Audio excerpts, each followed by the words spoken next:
जय श्री गणेश। आप सबका स्वागत है हमारी एक और नई वीडियो में। आज हम सुनेंगे वट सावित्री व्रत कथा। जो भी इस व्रत को रखता है और कथा सुनता है उसे अपने सौभाग्य की और सुख समृद्धि की प्राप्ति होती है। आइए सुनते हैं वट सावित्री व्रत कथा। भद्र देश में असवपति नामक राजा था जिसके कोई संतान नहीं थी। उसने बड़े बड़े पंडितों को बुलाया और कहा, मेरे कोई संतान नहीं है, इसलिए तुम ऐसा उपाय करो जिससे मेरी संतान हो जाए। पंडित बोले, संतान तो तुम्हारे एक पुत्री लिखी है जो 12 वर्ष की आयु में विधवा हो जाएगी। राजा ने कहा, क्या मेरा नाम नहीं रहेगा? बाद में खूब यज्ञ हवन आदि कराए। यज्ञ होम कराने से उसकी स्त्री गर्भवती हो गई तो पंडितों ने उसकी जन्म पत्री देखकर कहा कि जिस दिन यह कन्या 12 वर्ष की होगी उस दिन इसके विधवा हो जाने का योग है, इसलिए इससे पार्वती जी और बड़ शायद अमावस की पूजा कराना।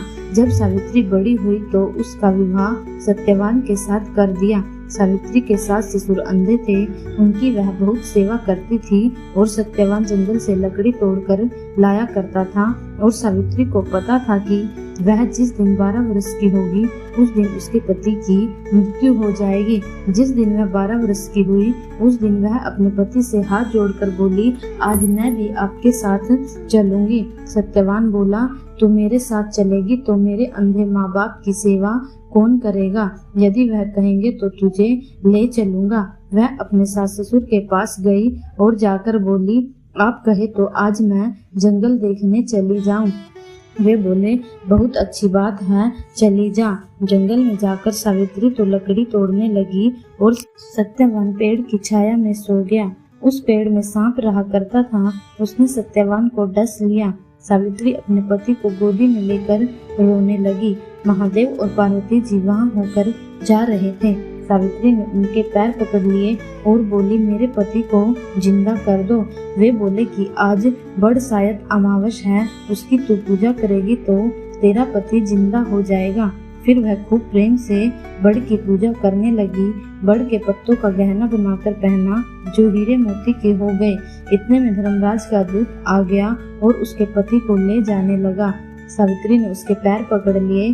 धर्मराज बोला कि तू वरदान मांग। सावित्री ने कहा कि मेरे माँ बाप के पुत्र नहीं हैं, वे पुत्रवान हो जाए। धर्मराज बोला कि सत्य वचन हो जाएगा। फिर वह बोली कि मेरे सास ससुर अंधे हैं, उनके नेत्रों में ज्योति आ जाए। धर्मराज ने यह वर भी दे दिया। सावित्री ने धर्मराज का पीछा नहीं छोड़ा।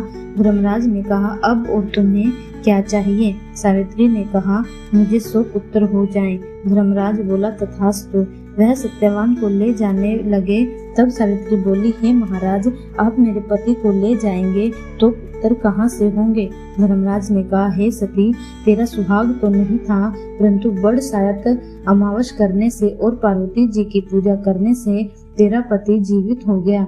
सारे में ढिंढोरा पिटवा दिया कि कहते सुनते कि जेठ की अमावस आएगी तब बड़ की पूजा करना और बड़ के पत्तों का गहना बनाकर पहनना, बायना निकालना। हे महाराज, जैसे बड़ शायद अमावस ने सावित्री को सुहाग दिया उसी प्रकार सबको देना। जो भी इस कहानी को कहता सुनता है उसकी सब मनोकामनाएं पूर्ण हो। बड़ शायद अमावस को वट सावित्री व्रत और वर अमावस भी कहते हैं। बोल गणपति भगवान की जय।